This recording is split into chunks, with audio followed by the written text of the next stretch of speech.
کر کے تڑپ جاتی ہے. ماں کو احساس ہوا میرے شوہر نہیں ہے, بیٹا ہے, کفالت کی ذمہ داری میری ہے, تربیت کی ذمہ داری میری ہے, اس کا دوا علاج مجھے کرانا ہے. بھرپور کوشش کیا لیکن کوئی فائدہ نہیں ہوا. اور امام بخاری رحمہ اللہ کی والدہ جو تھی وہ تہجد گزار, نماز کی پابند, قرآن کریم کی تلاوت کی پابند, نوافل کی پابند, نفلی روزوں کی پابند, یہ تمام خوبیاں ان کے اندر موجود تھی. جب تھوڑا سا اور بڑے ہوئے امام بخاری تو پھر آنکھ سے دکھنا ایک دم ختم ہو گیا, ایک دم نابینا ہو گئے, اب کچھ نظر نہیں آتا تھا. اب کیا کرے, ماں تڑپ اٹھی, پریشان ہو گئی, اللہ سے دعائیں کرنا شروع کیا, خوب دعائیں کیا, رات کو عشاء کے بعد دعائیں کرتی, تہجد میں اٹھ کر کے دعائیں کرتی, ہر نماز کے بعد دعا کرتی. لیکن یاد رکھو میری ماں, اگر آپ تڑپ کر کے دعا کریں اللہ آپ کی دعا کو ضائع برباد نہیں کرتا. ماں کی دعا, باپ کی دعا بچوں کے حق میں جتنا قبول ہوتی ہے اتنا دوسروں کی دعائیں اولاد کے حق میں قبول نہیں ہوتی ہیں. ماں ہے, پریشان تھی, خوب دعائیں کرتی. امام بخاری رحمہ اللہ کی عمر دھیرے دھیرے بڑی ہونے لگی, پریشان ہو گئی, بیٹے کو نظر نہیں آ رہا ہے, اب کیا کریں. وہ خود اپنا واقعہ بیان کرتی ہیں. ایک روز رات میں عشاء کی نماز پڑھ کر مصلی پر بیٹھی تھی اور اللہ سے رو کر کے دعائیں کر رہی تھی, آنکھوں سے آنسو جاری تھے. دعائیں کیا اور دعاؤں کے نیچے گرے اور اچانک مصلی پر نیند آ گئی. جہاں نماز پڑھا وہیں پر وہ لیٹ گئی, سو گئی, وہیں پر نیند آ گئی. ان کو نیند آنے کے بعد ایک خواب ان کو نظر آیا. خواب میں حضرت ابراہیم علیہ السلام نظر آئے اور حضرت ابراہیم علیہ السلام نے انہیں بشارت دیا کہ اللہ تعالیٰ نے آپ کے بیٹے کی بینائی واپس کر دیا ہے. اللہ اکبر, یہ کسے بشارت مل رہی ہے, یہ خواب کسے آ رہا ہے. آج ہمارے گھر کی خواتین کی حالت یہ ہے, نہ نماز کا اہتمام, نہ روزوں کا اہتمام, نہ قرآن کریم کی تلاوت کا اہتمام, کسی چیز کا اہتمام, برائے نام یہ ساری چیزیں باقی رہ گئی ہیں. امام بخاری رحمہ اللہ کی والدہ کہتی ہے یہ خواب میں نے دیکھا, عجیب سا مجھے محسوس ہوا. جب صبح ہوئی تو میں نے اپنے بیٹے کو جگایا. میرا بیٹا جیسے ہی اٹھا میں کیا دیکھتی ہوں کہ اللہ نے اس کی بینائی واپس کر دیا ہے, ہر چیز اسے نظر آ رہی ہے. اللہ اکبر کہہ کے میں اللہ کے سامنے سجدہ شکر میں گر گئی. بے انتہا میری آنکھوں سے آنسو نکلنے لگے. تو اٹھی اللہ کی سطح پر, اللہ تو نے میری دعا کو قبول کر لیا. اس کے بعد امام بخاری رحمہ اللہ کی والدہ کہتی ہے میں نے اپنے بچے کو قرآن کریم یاد کرانا شروع کیا اور بہت کم مدت کے اندر امام بخاری رحمہ اللہ نے قرآن کریم کو حفظ کر لیا. اور 11 سال کی عمر ہوتے ہوتے, کتنا 11 سال کی عمر ہوتے ہوتے امام بخاری رحمہ اللہ تقریباً 70,000 احادیث کو حفظ کر لیا تھا. یہاں 11 سال کے بچے بیٹھے ہیں, قرآن کریم کی کتنی صورتیں یاد ہیں. ہمارے بچوں کو قرآن کریم کی کتنی صورتیں یاد ہیں. اور یہ ماں کی تربیت کا اثر تھا, یہ تربیت ماں نے کیا تھا امام بخاری رحمہ اللہ کی. 11 سال کی عمر ہوتے ہوتے اتنی احادیث انہوں نے حفظ کر لیا اور 17 سال کی عمر ہوتے ہوتے انہوں نے کئی کتاب لکھ دیا تھا. اللہ اکبر میرے بھائی, یہ جب ماں تڑپ کر کے دعا کرتی ہے اللہ اس کا صلہ یہ عطا کرتا ہے. جب ماں تہجد گزار ہوگی, جب ماں روزے دار ہوگی, جب ماں قرآن کریم پڑھنے والی ہوگی, جب ماں اپنے بچوں کے لیے دعائیں کرنے والی ہوگی تو اولاد امام بخاری جیسی اولاد پیدا ہوگی. میری ماں, میری بہنوں, اپنے مقام و مرتبے کو پہچانیے, اپنی عزت کو پہچانیے. اللہ نے جو مقام و مرتبہ دیا ہے اس مقام و مرتبے کو پہچان لیجئے. اور یہ اولاد یا تو آپ کے لیے جنت میں جانے کا سبب بنے گی یا یہ اولاد آپ کے لیے جہنم میں لے جانے کا سبب بنے گی؟ ذرا ہم غور کریں، ہم کیا چاہتے ہیں؟ ہماری اولاد ہمیں جنت میں لے کر کے جائے یا ہماری اولاد ہمیں جہنم میں لے کر کے جائے؟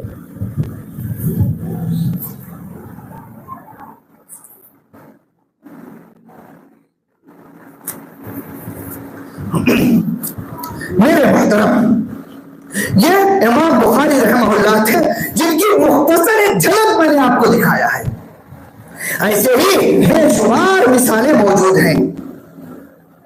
جب ہمارے گھر کا ماحول ایک دینی ماحول ہوگا تو پھر اللہ تعالیٰ یہ ساری خصوصیات، یہ ساری صفات ہماری زندگی کے اندر پیدا کرتا ہے۔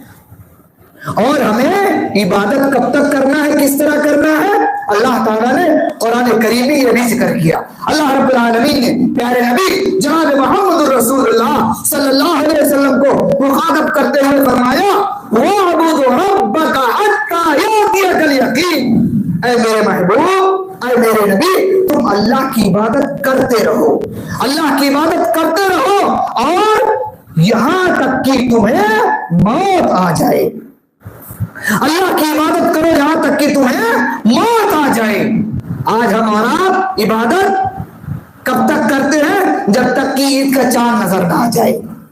جب تک عید کا چاند نظر نہ آ جائے خوب عبادت کرو، اور جب عید کا چاند نظر آ جائے تو پھر ساری عبادتیں ختم، ساری عبادتیں بند۔ ایسا نہیں ہونا چاہیے۔ جب اللہ نے کہہ دیا عبادت کرو یہاں تک کہ تمہیں موت آ جائے تو پھر ہمیں اور آپ کو ایسی ہی عبادت بھی کرنا چاہیے۔ اور عبادت کے ساتھ ساتھ کچھ دعائیں ہیں جو زندگی کا حصہ بنا لینا چاہیے۔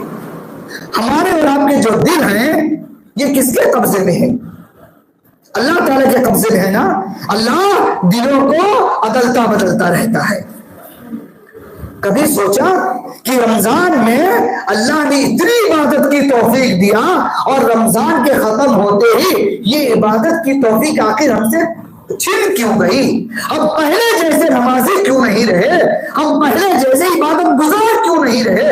کبھی غور کیا؟ قرآن کریم میں اللہ رب العالمین نے فرمایا، ربنا لا تزغ قلوبنا بعد اذ هديتنا وهب لنا من لدنك رحمة انك انت الوهاب۔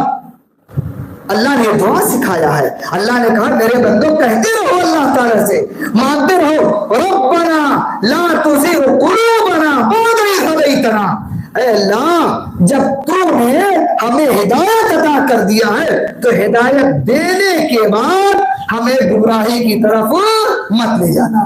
ربنا لا تزغ قلوبنا بعد اذ هديتنا، ہدایت دینے کے بعد ہمارے دلوں کو ٹیڑھا مت کرنا، یعنی ہدایت سے ہٹا کر کے دوسرے راستے پر ہمارے دلوں کو مت ڈالنا۔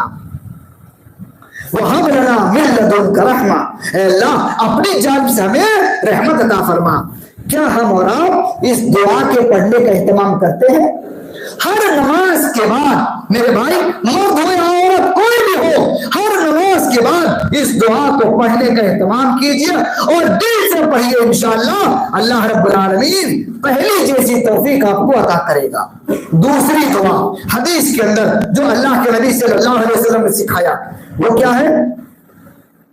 یا مقلب القلوب، یا مقلب القلوب ثبت قلبی علی دینی، یا مقلب القلوب ثبت قلبی علی دینی۔ اللہ کے نبی صلی اللہ علیہ وسلم یہ دعا پڑھا کرتے تھے بار بار اور اللہ سے توفیق مانگ کر کہتے، یا مثبت القلوب، اے دلوں کو جمانے والے، اے دلوں کو ثابت رکھنے والے، ثبت قلبی علی دینک، اے اللہ اے دلوں کو پھیرنے والے، اے دلوں کو جمانے والے، میرے دل کو ثبت قلبی علی دینک، اپنے دین کے اوپر جما دے۔ کیا میرے بھائی ہم اور آپ اس دعا کے پڑھنے کا اہتمام کرتے ہیں؟ غور کیجئے ذرا، ہم میں سے ہر شخص اپنی زندگی کے بارے میں غور کرے۔ اگر ہم اور آپ اس کی پابندی کر رہے ہیں تو اللہ کا شکر ادا کیجیے، اللہ سے توفیق مانگیے، اللہ مزید ہمیں اور آپ کو توفیق عطا کرے۔ اور اگر یہ چیز ہماری زندگی میں نہیں ہے پھر ہمیں اور آپ کو اس کا پابند ہونا چاہیے۔ دوسری بات، ہم نے ابھی 1 مہینے کا روزہ رکھا نا، آپ جانتے ہیں جب ایک بندہ مومن روزے کی حالت میں ہوتا ہے تو بہت ساری حلال چیزیں اس کے اوپر حرام ہو جاتی ہیں. ابھی رمضان کا مہینہ ختم ہوا, آپ دوپہر میں کھانا پینا کھا سکتے ہیں, صبح ناشتہ پانی کر سکتے ہیں, کوئی روک لو گے کوئی گناہ ہے نہیں ہے. لیکن یہی کام اگر آپ رمضان کے مہینے میں کریں تو آپ کے اوپر گناہ لازم آئے گا. رمضان کے مہینے کے اندر ایک بندہ مومن روزے کی حالت میں اپنے اوپر کھانے کو حرام کر لیتا ہے, پینے کو حرام کر لیتا ہے, زوجین کی ملاقات کو حرام کر لیتا ہے, یہ تمام چیزیں وہ چھوڑ دیتا ہے. کیوں؟ کہیں اللہ ناراض نہ ہو جائے. بندے کو معلوم ہے کہ اگر میں روزے کی حالت میں کچھ کھا لیا تو دنیا دیکھے یا نہ دیکھے لیکن اللہ تعالیٰ تو دیکھ رہا ہے نا. بند کمرے میں اکیلے بیٹھا, کوئی دیکھنے والا نہیں ہے, لیکن وہاں پر بھی کیا مجال کہ وہ پانی کو ہاتھ لگا دے. وضو کرنے کے لیے بیٹھا ہے, منہ کے اندر پانی ڈالا, کلی کر رہا ہے, چاہے تو وہ تھوڑا سا پانی اندر لے سکتا ہے, لیکن کیا مجال کہ قطرہ بھی پانی وہ اندر لے لے, نہیں لیتا ہے نا. کیوں؟ اس ڈر سے کہ کہیں اللہ ناراض نہ ہو جائے اور میرا